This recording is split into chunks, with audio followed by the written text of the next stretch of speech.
Hello everyone, good morning, welcome to our channel Akash Bapni. আমাদের আকাশ বাপনি চ্যানেলে তোমাদের সবাইকে জানাই স্বাগত। আর আজকের ভিডিওটা স্টার্ট হলো সোনামাকে দিয়ে। সকাল সকাল সোনামা উঠে পড়েছে আর দেখো নিজের কাজ নিজে করছে। ওর জন্য একটা ডিম সেদ্ধ আনা হয়েছিল, সেই ডিম সেদ্ধটাও একা একাই মানে খোসা ছাড়াচ্ছে, তাও আবার মাঝে মাঝে কাইচি দিয়েও ছাড়াচ্ছে। তোমরা দেখতে পারবে মাঝে মাঝে। দেখো কি সুন্দর ওর হাতের কাজটা, দেখো জাস্ট। তোমার মুখে কি লেগেছে মা?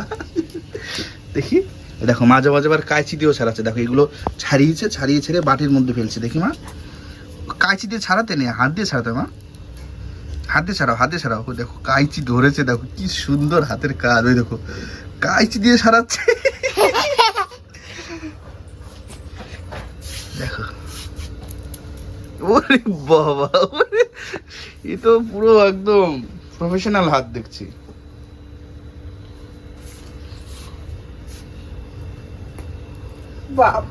দেখো না, ছাড়াচ্ছে, ও রিয়েলি ছাড়াচ্ছে। দেখো দেখো, আর ইউজ করছে। দেখো কাঁচিটা আঙুল ঢুকিয়েছে। দেখো হচ্ছে না, এবার হাত দিয়ে ছাড়াবো। এবার একটু দেখি কেমন করে ছাড়া। ওই দেখো এই মেয়ে ডিম সিদ্ধ ছাড়া, ডিমের খোসা ছাড়ানো শিখে গেছে। বাহ, শোনা বাবা। আর তুমি এখানে কি করছো?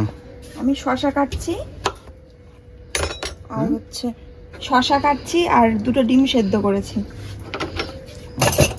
এখানে স্যালাড হিসেবে শসা কেটে নিয়েছি, আর এখানে হচ্ছে বয়েল এগ। চলো, বাহ দেখো আমাদের বাড়িতে কত সুন্দর কুমড়ো ফুল হয়েছে। মাকে বলি এই যে কি বলে, এই কুমড়ো ফুলগুলো কেটে কেটে একটু বড়া বানাতে বলে দিই। চলো,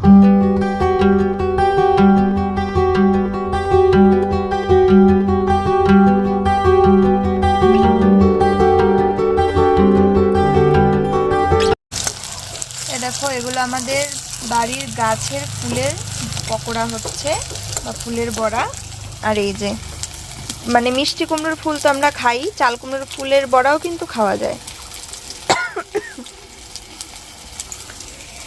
চালের গুঁড়োর সঙ্গে কাঁচা লঙ্কা, নুন, কালো জিরে দিয়ে।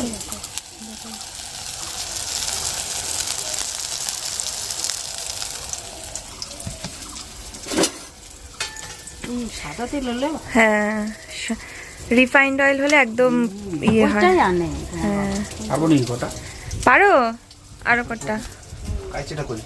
ওই একদম ওয়ার্ড্রপের উপরের ইয়েতে রেখেছি। তো তোমার দাদা, হ্যাঁ হ্যাঁ খেয়ে নেবো কটা। তো গরম গরম বড়া দিয়ে গরম গরম ভাত খেতে কিন্তু সেই লাগে। আর আমি আরো কটা পেরে দিচ্ছি। আর তোমার দাদা ভাই পেরে। আর দেখো আমি মাথায় তেল নিয়েছি, কেমন লাগছে দেখতে। দেখো ভেঙে ফেলো না। মামা তুমি আবার বেবি ডাক্তার হয়ে আবার কোথায় যাচ্ছো? কার ট্রিটমেন্ট করতে যাচ্ছো? লাগেজ নিয়ে দাঁড়াও। ঠিক আছে তুমি এখানে দাঁড়াও, আমি আসছি। দেখো বাবা কোথায় উঠেছে।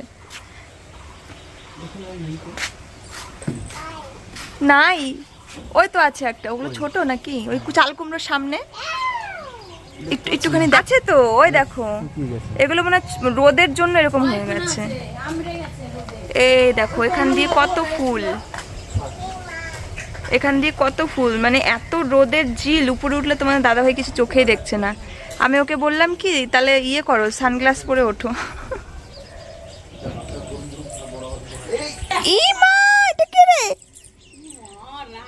তুমি খালি পায়ে চলে এসছো কেন? তোমার চটি নেই?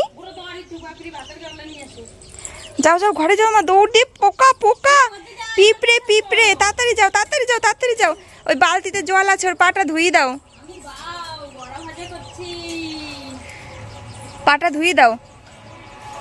ইসরে ধরতে পারছে না, খাওয়ার জন্য নিয়ে এসে। তোমার হাতে শয় না মুখে শোবে?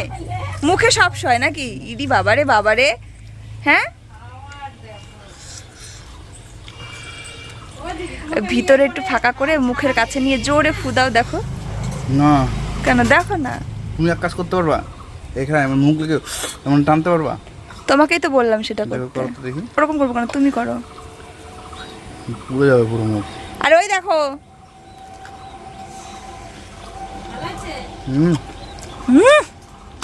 ভাত নিয়ে আসো, যা ভাত নিয়ে আসো চটপট খেয়ে। দেখি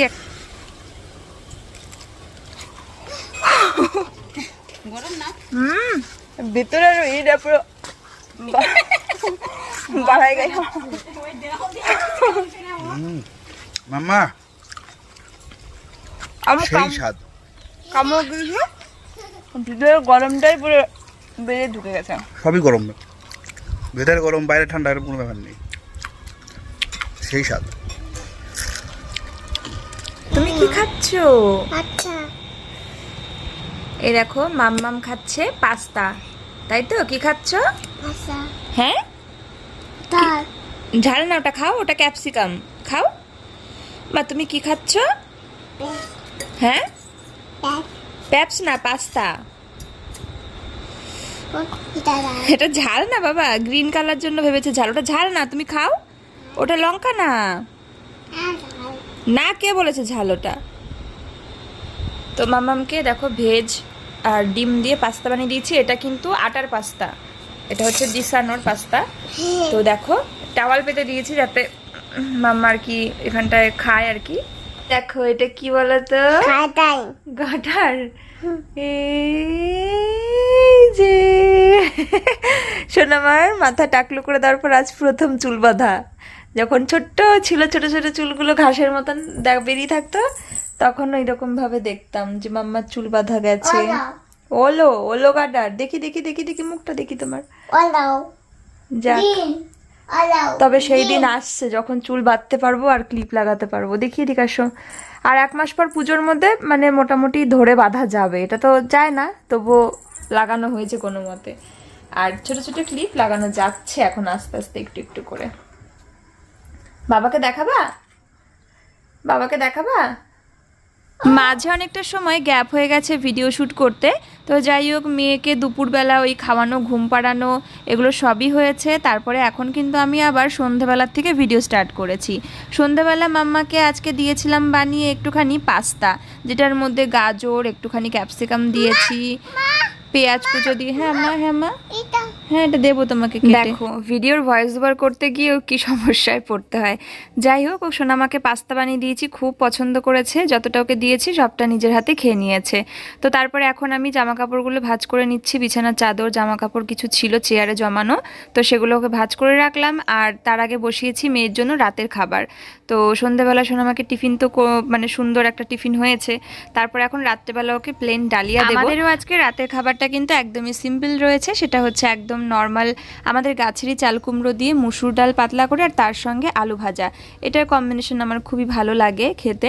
তো যাই হোক, সেটা আমিও খেয়ে নিয়েছি মাম্মাকে আগে খাওয়ানোর পরে। তারপরে খাওয়া দাওয়া করে শুয়ে পড়েছি। রাত্রেবেলা ভেবেছিলাম যে থালা বাসন বেরিয়েছে অনেক, মেজে রাখবো, কিন্তু সেটা আমার আর শক্তিতে কুলায়নি, তাই কিন্তু রেখেই দিয়েছিলাম, রাতে আর মাজিনি।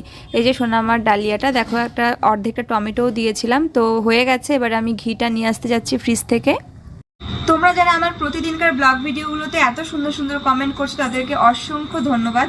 মানে তার মধ্যে মানে এর আগে একদিন ভিডিওতে প্রচুর কমেন্ট এসেছিলো, এবং তোমরা এত ভালো ভালো কমেন্ট করেছো, এবং তোমরা এত ভালো ভালো পরামর্শ দিয়েছো, আমাকে জানিয়েছো, যেটার জন্য কিন্তু আমার অনেক ভালো লেগেছে। এবং আমি অবশ্যই সেই ভালো ভালো মানে পরামর্শগুলো আমার মাথায় রাখবো, সেভাবে চলার চেষ্টা করব, সেই দিকে এগিয়ে যাব। ভীষণ ভালো লাগে যখন দেখি তোমরা আমাকে এত সাপোর্ট করছো, আমার পাশে রয়েছো। তো আগের দিনের মানে একদিন আগেকার ব্লগে একজনা দিদিভাই কমেন্ট করেছিলে যে তোমার আমার ভিডিও দেখে এবং আমার লাইফস্টাইল দেখে যে তোমার মাসিক আয় কত এবং মাসিক খরচ কত, আমার মান্থলি কত টাকা খরচ হয় এবং আমার মান্থলি কত টাকা ইনকাম হয়। তো তোমার ওই মানে কমেন্টটা দেখে আমিও একটু চিন্তায় পড়ে গেছিলাম, আমিও একটু ভাবনায় পড়ে গেছিলাম, মানে গেছি যে হ্যাঁ সত্যি তো, এটা কিন্তু আমি কখনো হিসাবই করিনি, এটা আমার হিসাবের বাইরে যে আমার মান্থলি কত টাকা। প্রথমে আমি খরচের কথায় আসি যে আমার মান্থলি কত টাকা খরচ হয়, কারণ প্রতি মাসে আলাদা আলাদা হয় আমার। মানে আমি এটুকু বলতে পারি যে আমার যে মানে একটা বাঁধা ধরা খরচ, যে এই বাজেটের মধ্যেই আমার খরচটা হয়, এটার কোনো হিসাবই নেই। যখন যেটার প্রয়োজন, যেরকম প্রয়োজন, বা কম হলে কমের মধ্যে চলা, বা সেটা না হলেও এমনও হয় যেটা আমাদের ধরা ছাড়ার বাইরে, বা আমাদের কিছু এক্সট্রা জিনিস চলে আসে যেগুলো আমরা ধরিনি যে আমাদের মান্থলি এই খরচগুলো আসবে, সেগুলোও হয়ে যায়। হঠাৎ করে অসুস্থতা, হঠাৎ করে ট্রিটমেন্টের বেশি প্রেশার হয়ে গেলে, বা আরও এরকম অনেক কিছু, অনেক ওকেশন চলে আসলে। তো সেগুলো নিয়ে মিলিয়ে মিশিয়ে এক এক মাসে এক এক রকম হয়, কিন্তু আমি কিন্তু কখনো মোটামুটি একটা অ্যাপ্রক্স আমি হিসাব নিকাশ করিনি।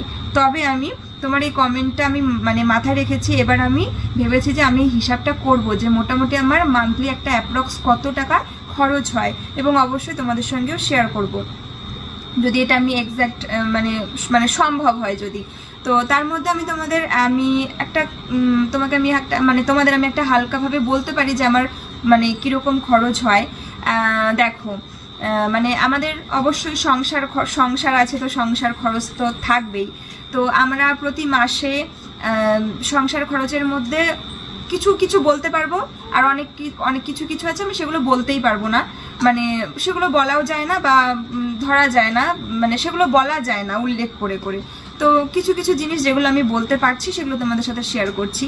যেমন ধরো মানে যবে থেকেই আর কি আমাদের বিয়ে হয়েছে, আমি আসার পর থেকে তখন থেকে একটা রেসপন্সিবিলিটি নিয়েছি, মানে তখন থেকে কিছু কিছু রেসপন্সিবিলিটি পুরোপুরিভাবে নিয়েছি। যেমন ধরো ইলেকট্রিসিটি বিল, মানে ইলেকট্রিক বিল যেটা আমাদের আসে এর আগে আমি তোমাদের সাথে একটা বিল শেয়ার করেছিলাম, সেটা কিন্তু আমাদের 3 মাসের বিলটা একসঙ্গেই আসে, মানে প্রতি মাসের বিলটা আমাদের 3 মাস পরে গিয়ে কারেন্টের বিলটা আসে, এবং আমরা সেটা একবারেও ক্লিয়ার করতে পারি এবং প্রতি মাসে দিয়েও ক্লিয়ার করতে পারি। তো সেই ইলেকট্রিসিটি বিলটা আমরা প্রত্যেক মাসে দিই, এবং সেটার অ্যামাউন্টটা যেহেতু মানে একটা বড় অ্যামাউন্ট আসে, মানে আমাদের জন্য, আমাদের পক্ষে এবং আমাদের আশেপাশের হিসেবে আমাদের জন্য যতটা আসে আমাদের কাছে একটা বড় অ্যামাউন্টই আসে।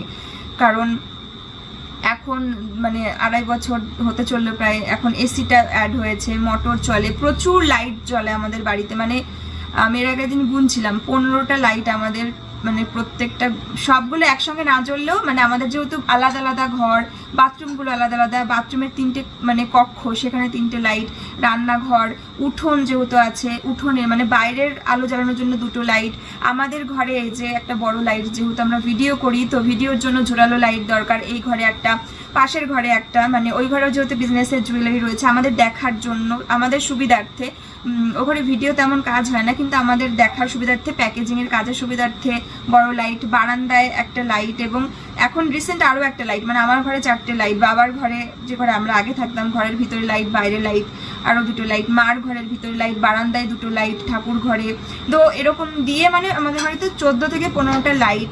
এবং বুঝতে পারছি প্রত্যেকটা ঘরে প্রতিটা রুমে পাখা, এসি, মোটর, এখন ফ্রিজ, তারপরে ইন্ডাকশান আমি খুব একটা বেশি ইউজ করি না, কারণ ইন্ডাকশানে কিন্তু প্রচুর বিল খায়। তো যাই হোক এরকম আর কি হাড্ডা বাড্ডা দিয়ে ইলেকট্রিসিটি বিলটা এখন আমাদের জন্য যথেষ্ট মানে পরিমাণ না, অ্যামাউন্টটা বেশি আসে। এরপর ধরো আমাদের যাবতীয় যা খরচ আছে, একটা ঘোরাফেরা, পোশাক আশাক, খাওয়া দাওয়া থেকে শুরু করে ওষুধপত্র, এখন আমাদের বেবি আছে একটা, তো একটা বেবি থাকলে পরেও তার জন্য পর্যাপ্ত খাবার, ডাইপার, মানে যা যা প্রয়োজন সব কিছু তোমরা একটা মোটামুটি একটা গেস করো। তো তারপরেও হচ্ছে বাবা মানে মাসিক খাই খরচের বাজার করে, এবং তার মধ্যেও মানে গেস্ট আসলে বা যখন যার যেটা প্রয়োজন ইচ্ছা হয়, মাছ মাংস সবাই বাজার করে, সবজি টবজি সবাই বাজার করে, এবং বাবা মেনলি হচ্ছে মান্থলি যেই খাই খরচের বাজারটা করে মান্থলি। আর তারপরে ধরো মানে কি বলবো, আরও মানে খরচ আমাদের যথেষ্ট পরিমাণে বেশি আর কি, আমাদের যেরকম উপার্জন যেভাবে মানে সেভিংস করার দরকার, মানে যেভাবে চললে একটা সেভিংস হয় তার তুলনামূলকভাবে বেশিই হয়ে যায় খরচ। তারপর ধরো স্বাভাবিক থাকলে, সুস্থ স্বাভাবিক শরীর নিয়ে থাকলে অত বেশি ওষুধপত্রের প্রয়োজন পড়ে না, ডাক্তার দেখানোর প্রয়োজন পড়ে না, কিন্তু সেদিক থেকে তোমার দাদা ভাইকে নিয়ে কিন্তু প্রচুর ট্রিটমেন্ট করতে হয়, মানে ওর বিভিন্ন রকমের সমস্যা লেগেই আছে, আর ও কিন্তু প্রচুর মেডিসিন খায়, এমন একটা দিন নেই যে ওকে মেডিসিন ছাড়া চলতে হয়। তো মেডিসিনের একটা খরচ রয়েছে, মানে ওকে থাইরয়েডের ওষুধ, কোলেস্টেরলের ওষুধ, তারপরে ঠান্ডা লাগলে মানে ঠান্ডার জন্য বিভিন্ন রকমের ওষুধ খেতে হয়, নাকের সমস্যা হয়ে যায় ওষুধ, সেগুলোর আর কি ট্রিটমেন্ট। তো ওর মানে একটা ডাক্তারের বাজেট ওর জন্য ভালোই লাগে আর কি মান্থলি। তারপরেও যখন সেটা নিয়ে যদি বেশি রোগে পড়ে যায় বা বেশিভাবে পড়ে যায় তখন তো একটা মোটা অ্যামাউন্টের খরচ আছেই। জানো আজকালকার মানে ডাক্তারবাবুর ভিজিট কত, তার রিপোর্ট কত, একটা নেজাল ড্রপ ওর জন্য সেটার দামই 400 থেকে 500 টাকা, আর তারপরে তো মেডিসিন রয়েছেই। তারপরে ধরো বাচ্চার শরীর খারাপ, ঠান্ডা লাগলেই কিন্তু মানে ডাক্তার দেখাতে যাওয়া, ভিজিট, মেডিসিন এগুলো দিয়ে মোটামুটি 1500-2000 চলে যায় খরচ। তো যখন এটা হয় মানে ওগুলো এক্সট্রা যখন ধরো ওরকম হলো তখন ওই খরচগুলো বেড়ে যায়। তারপরে তো অনেক কিছু মানে তোমরা বুঝতেই পারছো যে নর্মালি একটা লাইফস্টাইলের মধ্যে মানুষের স্বাভাবিক জীবনযাপনের মধ্যে কত কিছু থাকে। তার মধ্যে কোথাও অনেক জায়গায় ঘুরতে যাওয়া থাকে, খাওয়া দাওয়া করা থাকে, ইনভিটেশন থাকে, তারপরে আত্মীয় স্বজন লোকজনের যাওয়া আসা থাকে, তো সবকিছু এর মধ্যে ধরো। তারপরে এর বাইরেও আরো অনেক খরচ থাকে। দেখো, এক একটা ফোনের রিচার্জ আমাদের 4 থেকে 5টা রিচার্জ করতে হয়। মানে আমার ফোন, তোমাদের দাদা ভাইয়ের ফোন, আমাদের বিজনেসের জন্য 2টো ফোন, মানে তারপরে আগে আমাদের ওয়াইফাই ছিল, সেটা রিচার্জ করতাম, কিন্তু সেটার থেকে আমাদের বেশি আমরা মানে প্রতিটা ফোন যেহেতু আমাদের রিচার্জ করতেই হয়। আর মানে এখনকার সুবিধাটাও চেঞ্জ হয়ে গেছে, তাই কিন্তু আমাদের প্রায় 4 থেকে 5টা ফোন আমাদের রিচার্জ করতে হয় প্রতি মাসে। তো এরকম অনেক অ্যামাউন্ট রয়েছে এরকম খুচরো খুচরো, যেগুলো আমাদের প্রতিদিনকার বাজেটের মানে প্রতি মাসে এগুলো একটা মান্থলি খরচ থাকে। আরও এরকম অনেক কিছুই থাকে যেগুলো কিন্তু আমার এখন মনে পড়ছে না, বা অনেক কিছু আছে যেগুলো সব কিছু খুলেও বলা যায় না। তারপরে ধরো গাড়ি বাইক এগুলো যাতায়াতের জন্য, এগুলোর একটা তেলের খরচ আছে মান্থলি। তো এরকম অনেক খরচ আছে। তো সেই হিসাবে আমি খরচটা কখনো আমি হিসাব করিনি এখনো অবধি, তবে আমি নিশ্চয়ই হিসাব করব যে মোটামুটি অ্যাপ্রক্স একটা কত হিসাব এসে দাঁড়ায়। আর এবার বলি মান্থলি ইনকাম। আমার কাজটা এমনই একটা কাজ যেখানে আমি তোমাদেরকে সেই মান্থলি ইনকাম একটা যে পার্মানেন্ট একটা ইনকাম বলবো যে এত, সেটা আমি মানে সেটার হিসাবটা আমি বলতে পারবো না। কারণ এটা হচ্ছে যারা ভিডিও করো তারা সকলেই জানো এটা টোটালি ডিপেন্ড করছে ভিউজের ওপরে, এবং ভিউজের বাইরেও প্রমোশনের ওপরে। এখন কিন্তু প্রমোশন থেকে প্রচুর আর্নিং করা যায়। যত বেশি প্রমোশন তত, যদি সেটা পেইড প্রমোশন হয় তো প্রমোশন থেকে একটা আর্নিং আসে যারা ক্রিয়েটার তাদের ক্ষেত্রে। তার বাইরে হচ্ছে তোমার ভিডিওর থেকে ভিউজের থেকে, মানে ভিডিওর ভিউজের উপরে ডিপেন্ড করে, যত বেশি ভিউজ তত বেশি টাকা, যত কম ভিউজ তত কম টাকা। তবে আমি যবে থেকে আর্নিং স্টার্ট করেছি, আমার মনিটাইজেশন অন হয়েছে, তবে থেকে আমি প্রতি মাসে মান্থলি আর্নিং করছি। মানে এখনো পর্যন্ত আমার কোনো মাস আর কি মিস হয়নি, আমি প্রতি মাসে একটা মান্থলি আর্নিং করি। প্লাস এখন একটা বিজনেস স্টার্ট করেছি জুয়েলারি, গোল্ড প্লেটেড জুয়েলারি, তো সেই বিজনেসটাকেও চালাচ্ছি। আর মান্থলি ইনকাম বলতে গেলে আমি 10,000 টাকাও ইনকাম করেছি, 15, 20, 25, মানে এরকম বিভিন্ন এক এক মাসে এক এক রকম আমি আর্নিং করেছি, এবং আর্নিং হয় এরকম। সেটা হচ্ছে টোটালি ভিউজের ওপরে। ভিউজটা যারা ক্রিয়েটার রয়েছে, মানে যারা কন্টেন্ট ক্রিয়েটার এবং যারা এই প্ল্যাটফর্মে কাজ করো, যারা আর্নিং করো, তারা একটা চ্যানেলের মান্থলি ভিউজ দেখলে আইডিয়া করতে পারবে যে কত টাকা আর্নিং হতে পারে। তাদের বাইরে তারা হয়তো গেস করতে পারবে না যাদের এই আইডিয়াটা নেই। তবে আমি এইটুকুই বলতে পারি। আর সেটা হচ্ছে প্রতি মাসে ইউটিউব থেকে $100 না হলে কিন্তু কোনো পেমেন্ট দেয় না। তো একটা মোটামুটি আইডিয়া তোমরা করেই নাও যে আমার প্রতি মাসে কিন্তু পেমেন্ট, মানে এখনো অবধি যবে থেকে মনিটাইজেশন অন হয়েছে পেমেন্ট আমি পাই।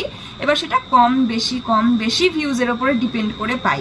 আর আমি বলেই দিলাম যে এক এক মাসে এক এক রকম হয়, আপ ডাউন সবকিছু করেই হয়। তো এই হচ্ছে ব্যাপার। এবার আমি যদি কোনো জব করতাম, কোনো কোম্পানিতে কাজ করতাম বা কোনো চাকরি করতাম, তো সেটার একটা অবশ্যই নির্দিষ্ট ফিক্সড অ্যামাউন্ট থাকতো, যেটা আমি তোমাদেরকে হয়তো বলতে পারতাম। কিন্তু এই মানে এইটার অ্যামাউন্টটা ফিক্সড বলতে পারছি না। কখনো 5,000, 10,000, 15,000 সব কিছুরই ডিফারেন্স হয়ে যায়, মানে বেতনের, মান্থলি বেতনের সাথে। তো এইটুকুই আমি তোমাদের সাথে যতটুকু আমার পক্ষে ক্লিয়ার করে বলা সম্ভব হলো আমি বললাম। তো চলো টাটা, আজকের মতন ভিডিওটা এখানে এন্ড করছি।